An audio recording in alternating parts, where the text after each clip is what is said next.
நம்மை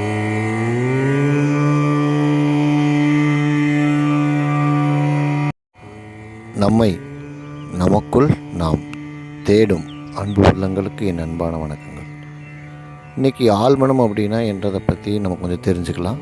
இதில் இந்த மனம் அப்படின்றது 2 நிலையில் இருக்குது. ஒன்று வெளிமனம் அல்லது புறமனம் அப்படின்னு சொல்லுவோம். இன்னொன்று ஆழ்மனம் அல்லது உள்மனம் அப்படின்றத பற்றி 2 விதமாக சொல்லுவோம். ஸோ இந்த வெளிமனம் அப்படின்னா என்னன்னு பார்த்தீங்கன்னா, இது 5 புலன்கள் அதனுடைய தொடர்பில் இருக்குது. நம்மளுடைய கண், மூக்கு, வாய், செவி மற்றும் தொடு உணர்வு. இதன் மூலம் கிடைக்கக்கூடிய அறிவு, அனுபவம் மற்றும் தேவைகள், அதை சார்ந்த விஷயங்களை பொறுத்து இதனுடைய அமைப்பு இயங்கிக்கிட்டு இருக்குது. ஓகே, இப்போ இந்த உள்மனம் அப்படின்றது என்னன்னு பார்த்தீங்கன்னா, இந்த 5 விஷயங்களுக்கு அப்பாற்பட்ட ஒரு விஷயம். அப்படின்னா என்ன அப்படின்னு கேட்டிங்கன்னா, இந்த 5 விஷயங்களை தவிர எல்லாமே இதனால் எந்த ஒரு தேவையும் இதற்கு கிடையாது, எதனுடைய உதவியும் இதற்கு கிடையாது. இதுக்கு எப்படி சொல்லலாம் அப்படின்னு பார்த்தீங்கன்னா, நான் சமீபத்தில் ஒரு புத்தகம் படிக்கக்கூடிய நிலை ஏற்பட்டு அதில் அந்த ஆழ்மனம் அப்படின்றத பற்றி தெளிவான விளக்கங்கள் நிறைய சொல்லியிருந்தாங்க. ஸோ அதில் சில மேல் குறியீடுகள் நம்ம எடுத்துக்கலாம். நல்ல பொருத்தமான விஷயமாகவே இருந்தது. இந்த ஆழ்மனத்துக்கும் வெளிமனத்துக்கும் அவங்க ஒரு சின்ன ஒரு உதாரணம் சொல்கிறாங்க. எப்படின்னா, இந்த வெளிமனம் அப்படின்றது என்னென்னா, நம்மளுடைய ஒரு கப்பல் அப்படின்னா அந்த கப்பலோட கேப்டன். நம்மளுடைய உடல், அதில் இருக்கக்கூடிய உணர்வுகள் மற்றும் அதனுடைய தேவைகள், இவைகள் எல்லாம் பார்த்திங்கன்னா அந்த கப்பல் மாதிரி. இந்த ஆழ்மனம் அப்படின்றது என்னன்னு பார்த்திங்கன்னா, அதுக்குள்ளே இருக்கக்கூடிய இன்ஜின்ஸ், அதை ஆப்ரேட் பண்ணுறவங்க, அப்புறம் அதை அதுக்கு பவர் கொடுத்து அதை மூவ் பண்ண வைக்கிறவங்க, இந்த மாதிரியான ஒர்க் பண்ணுறவங்களெல்லாம் மெரைன் இன்ஜினியர்ஸ்னு சொல்லுவோம் இல்லைங்களா. அதாவது கப்பலுக்கு மேல்தளம், கப்பலுக்கு கீழ்த்தளம் சொல்லுவாங்க. கீழ்த்தளத்தில் தான் இன்ஜின் ஒர்க்கு இதெல்லாம் இருக்கும். மேலே பயணிகள், பயனாளர்கள்லாம் மேலே இருப்பாங்க. அதை செலுத்துகிற ஒரு மாலும் இருப்பார். This is the structure. So அந்த கீழ் தளத்தில் இருக்கக்கூடிய நிலை தான் ஆழ்மனம். ஸோ இந்த ஆழ்மனம் என்ன பண்ணுது அப்படின்னா, மேல்தளத்தில் அந்த மாலுமி என்ன சொல்கிறாரோ, ஸோ அவர் என்ன சொல்கிறாரோ அவரை தான் செய்யுது.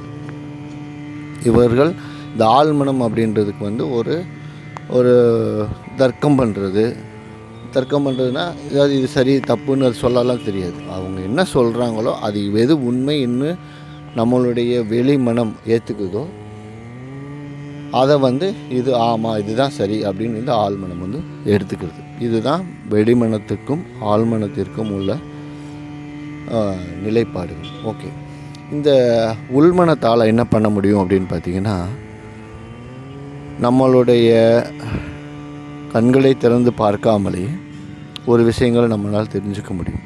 நம்மளுடைய இறந்த காலம், நிகழ்காலம், எதிர்காலம் அப்படின்ற பற்றின தீர்க்க தரிசனமான நிகழ்வுகளை தெரிஞ்சுக்கிற முடியும்.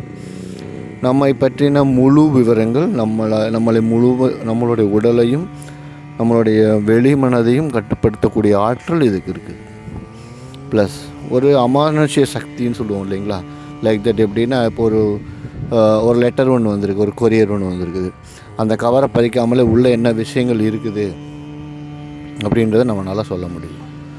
ப்ளஸ் நம்மளுடைய இந்த ஆழ்மனதின் மூலமாக அடுத்தவர்களுடைய சிந்தனைகளுக்குள்ளே புகுந்து அவங்க என்ன நினைக்கிறாங்க, அவங்க எப்படி நினைக்கணும் அப்படின்னு சொல்ல வைக்க முடியும். ஸோ இந்த மாதிரியான பல விஷயங்கள் இந்த ஆழ்மனசுக்குள்ளே இருக்குது. இதுதான் ஆழ்மனத்திற்கும் வெளிமனதிற்கும் உள்ள வித்தியாசம். இது 2க்கும் இடையில் என்ன வித்தியாசங்கள் இருக்குது, என்ன தொடர்பு இருக்குது அப்படின்றத நம்ம தெரிஞ்சுக்கணும். அதுதான் ஆழ்மனதினுடைய வேலைப்பாடுகளை முழுமையாக நம்ம தெரிஞ்சுக்கிறதுக்கு ஒரு முக்கியமான விஷயம். ஓகே, இந்த மனம் அப்படின்றது எங்கே இருக்குது? பழைய எகிப்தியர்கள் அந்த காலத்தில் இருந்தவங்களாம் என்ன நினச்சாங்கன்னா, இந்த மனம் அப்படின்றது இதயம் சார்ந்த விஷயம். ஏன் இதயம் சார்ந்த விஷயம் அப்படின்னு அவங்க நினச்சாங்க அப்படின்னு யோசித்து பார்க்கும்போது பார்த்திங்கன்னா, இப்போ நம்ம கை இருக்குது, அது ஒரு வேலை செய்யணும். ஸோ அந்த வேலை செய்யணும்னு முற்படும் போது அது எந்த நிலையில் அப்போ இருக்குதோ அதில் இருந்து அந்த நிலையை அது மாறணும். இப்போ லைக் நம்ம கை மடக்கி இருக்கிறோம், ஒரு பொருள் எடுக்கணும்னா அந்த கையை நீட்டணும், அதுக்குண்டான விரல்களை நீட்டணும், அப்புறம் அந்த பொருளை பிடிக்கணும், அப்புறம் நம்ம அதை எடுக்கணும். இந்த மாதிரியான செயல்பாடுகள் இருக்குது. ஸோ அந்த செயல்பாடுகள் அந்த நிலையிலிருந்து மாறும்போது தான் அதோட வேலை நடக்குது.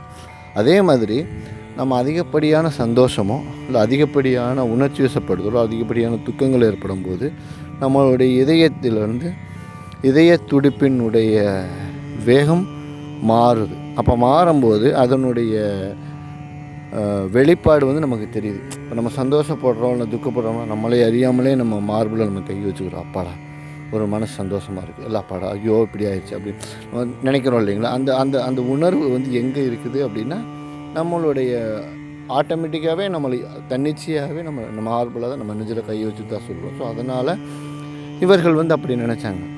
காலப்போக்கில் அறிவுபூர்வமாக சிந்தித்து அறிவியல் பூர்வமாக யோசிக்கும் போது தான் தெரிஞ்சது இந்த ஆழ்மனம்ன்றது ஒன்றும் கிடையாது, நம்மளுடைய மூளையினுடைய செயல்பாடுகள், நம்மளுடைய பழைய நினைவுகள், அதன் மூலம் ஏற்படக்கூடிய முடிவுகள், அது சிந்திக்கிறதுனால ஏற்படக்கூடிய விளைவுகளின் வெளிப்பாடு தான் இந்த மனம் அப்படின்ற விஷயங்கள் வந்து வருது அப்படின்னு சொல்கிறாங்க.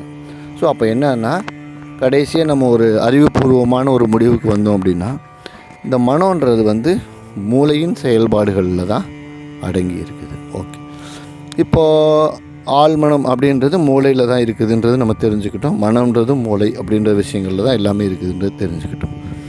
ஓகே, இப்போது இந்த வெளிமனம் உள்மனம் இதை வந்து எப்படி நம்ம சரியான வழியில் கொண்டு போக முடியும், என்ன பண்ணணும் அப்படின்றத பற்றி இன்னும் கொஞ்சம் டெப்த்தாக பார்த்துட்டு இன்றைக்கோட சாப்டரை முடிச்சுக்கலாம். தென் அதை பற்றி ஒவ்வொரு விஷயங்களை பற்றி இன்டெப்த்தாக அடுத்தடுத்த காணொளிகளில் நம்ம பார்ப்போம்.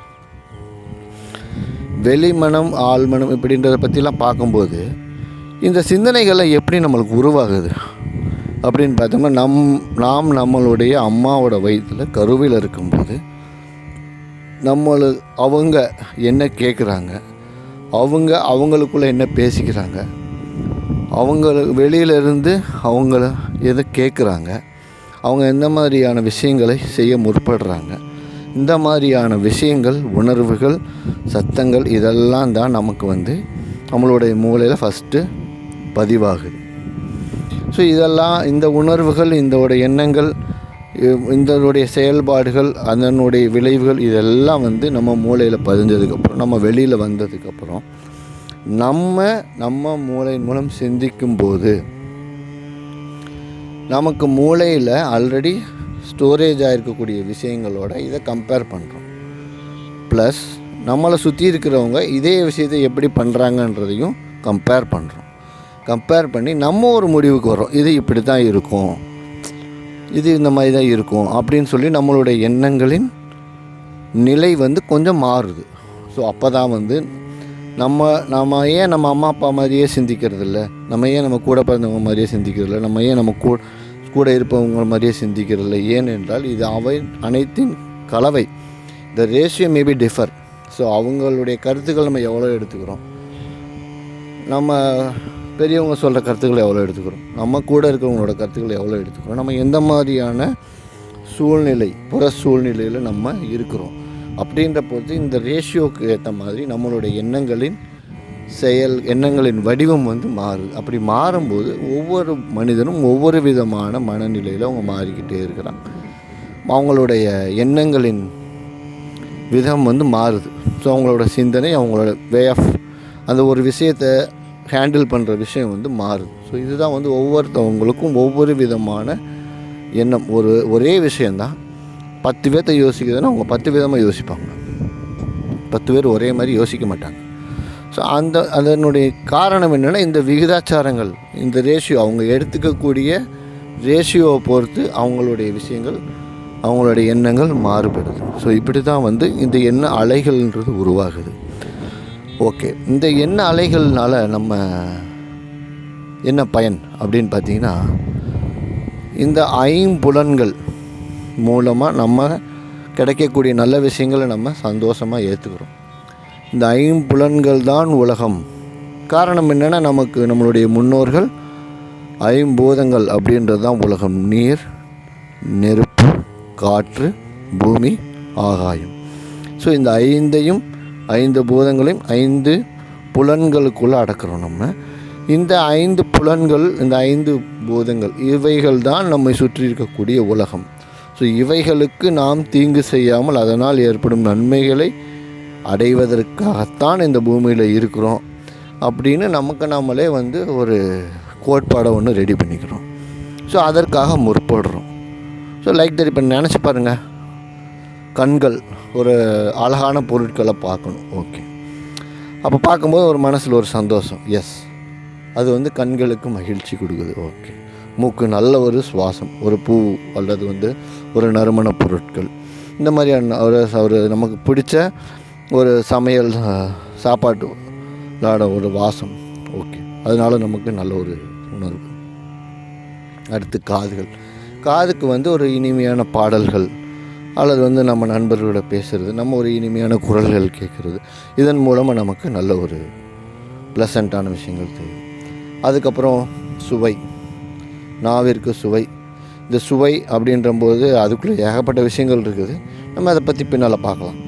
ஸோ இந்த சுவை நம்மளுக்கு பிடிச்சமான என்ன சுவை இருக்குது, அதனால் நமக்கு அதுக்கு ஒரு சந்தோஷம். ஓகே, அதுக்கப்புறம் தொடு உணர்வு. இந்த தொடு உணர்வுனால் என்ன ஆகுது, நமக்கு பிடித்தவர்கள் நம்மளோட தொடும்போதோ நம்மளுடைய பரஸ்பரம் காட்டும்போது கை குலுக்குறது, கட்டி பிடிச்சிக்கிறது, முத்தம் கொடுக்கறது.